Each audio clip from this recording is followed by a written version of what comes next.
NFL postgame show. This is a live look at Lumen Field in Soto, where we just watched the Seahawks battle it out against the Denver Broncos, winning a nail-biter 17-16. My heart is still pounding. I need to try to relax here. That was an incredible football game. That stadium was a loony bin. Yes. I've heard it loud. I've heard it louder. I'm not sure I've heard it any louder than we heard it tonight. It was crazy. It was absolutely crazy. We came into this game for 4 months. We've been talking about one guy, Russell Wilson. And at the end of the game, they were chanting, Geno, Geno. Somewhere, right now, someone's making a T-shirt with his quote. Did you hear his quote at the end there? Yes.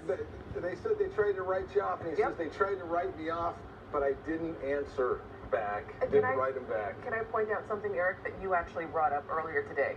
It's the local trifecta of sports victories. Oh, my goodness. Right? The Mariners against the Braves. 2 wins against the Braves.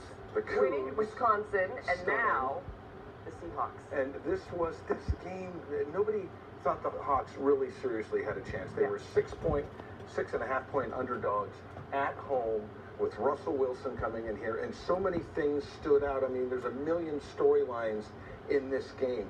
Russell Wilson helped create that atmosphere, and then it was like the Frankenstein monster. He had to deal with that atmosphere.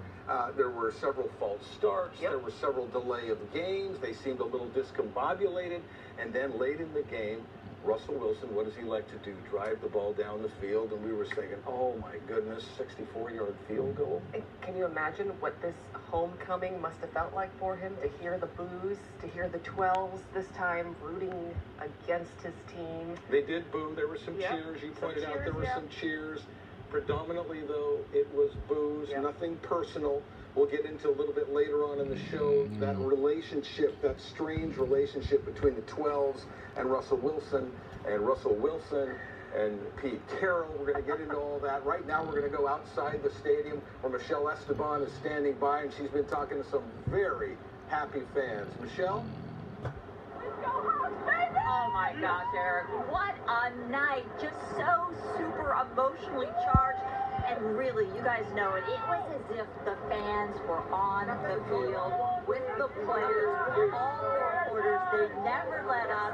In fact, it is hard for the fans to not want to just shout out loud. I mean, as you're seeing behind me, but that is just kind of the way it goes. But I have to tell you that one of the things that surprised me a little bit is that fans started booing Russell when he was out there practicing. We knew it was going to happen, but because everybody was telling us that, but we were surprised it happened so quickly.